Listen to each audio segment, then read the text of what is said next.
Champions ট্রফির উদ্বোধনী ম্যাচে স্বাগতিক ডিফেন্ডিং চ্যাম্পিয়ন পাকিস্তানকে 60 রানে হারিয়ে চ্যাম্পিয়ন্স ট্রফির প্রথম ম্যাচে নিজেদের জয় তুলে নিল নিউজিল্যান্ড ক্রিকেট টিম।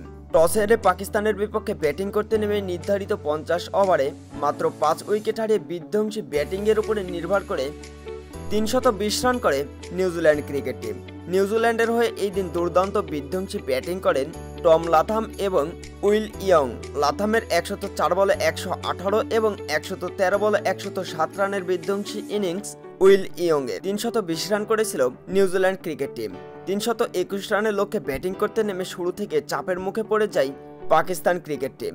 সাউথ শাকিলকে 8 রানের মাথায় হারিয়ে চাপের মুখে পড়ে যায় পাকিস্তান ক্রিকেট টিম।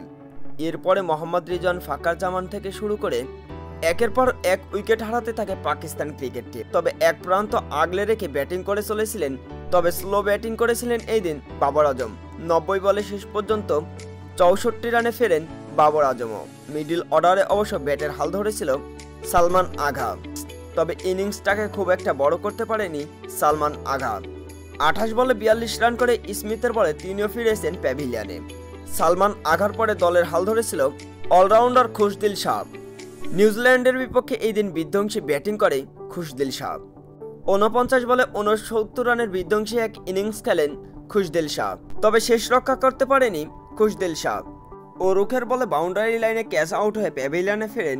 সেই সাথে সাথে ম্যাচ জয়ের স্বপ্নভঙ্গ হয় পাকিস্তান ক্রিকেট টিমের। শেষের দিকে অবশ্য দলের হাল ধরার চেষ্টা করেছিল হারিস রাউফ, তবে শেষ রক্ষা করতে পারেনি হারিস রাউফও।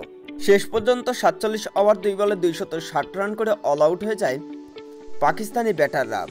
আর এরই সাথে সাথে 60 রানের এক বিশাল বড় জয় পায় নিউজিল্যান্ড ক্রিকেট টিম।